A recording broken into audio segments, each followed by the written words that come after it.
Hello everyone, my name is Gigi Molina and I'm going to talk to you today about Puerto Rico and the conditions of Puerto Rico today, 1 year after Hurricane Maria. Despite what lawmakers have stated, the conditions of Puerto Rico are not good. They need help. They need the government's help and they need our help. On September 20th, 2017 at 6:15 a.m., Hurricane Maria hit Puerto Rico. It was a Category 4 storm and one of the deadliest storms in U.S. history. Over $100 billion in damages were caused by Hurricane Maria. Millions were without power, and over 300,000 homes were damaged or destroyed. Almost 3,000 deaths have been attributed to Hurricane Maria. I speak to you today about Hurricane Maria in Puerto Rico because I am Puerto Rican. I remember family trips going to Puerto Rico every year to visit relatives. My earliest memories are of the beautiful palm trees and the smell of the ocean.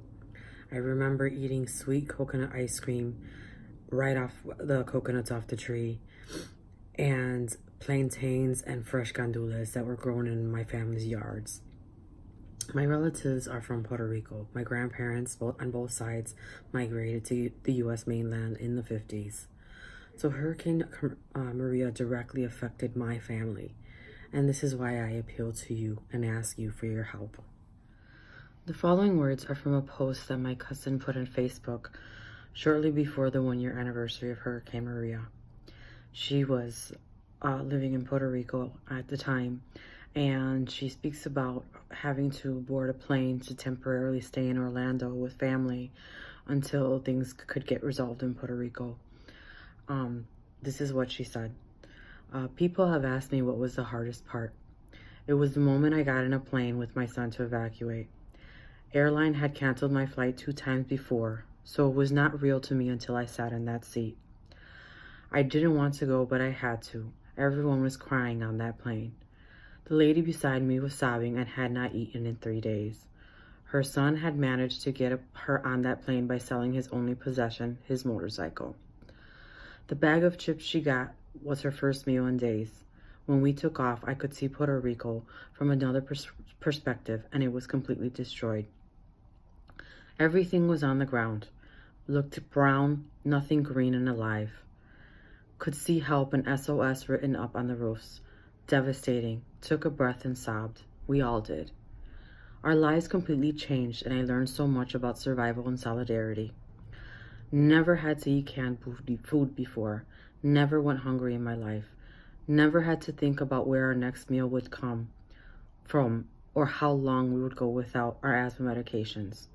Never thought I wouldn't be able to get cash in the bank or make a 5-hour line for gas.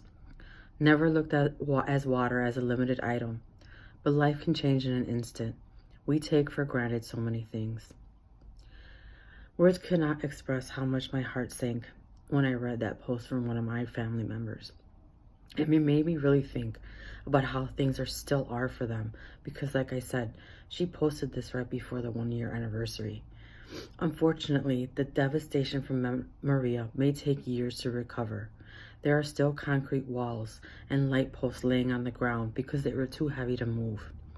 These are constant reminders to the Puerto Ricans about the slow recovery after Hurricane Maria. 3 months after the hurricane, only 1/3 of the people of Puerto Rico had tarps to cover their damaged homes.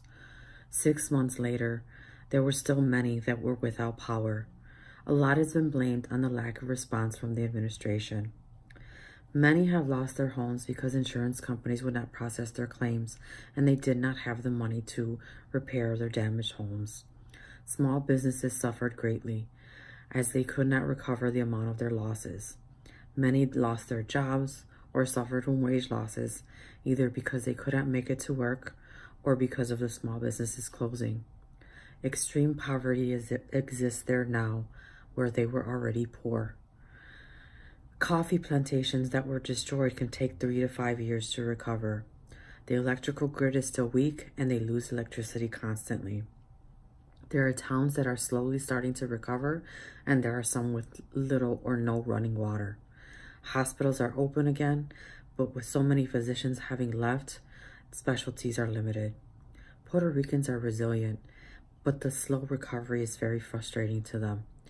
Depression and mental health emergencies have spiked. Please don't listen to the constant bickerings between lawmakers about what is being done with the funding in Puerto Rico.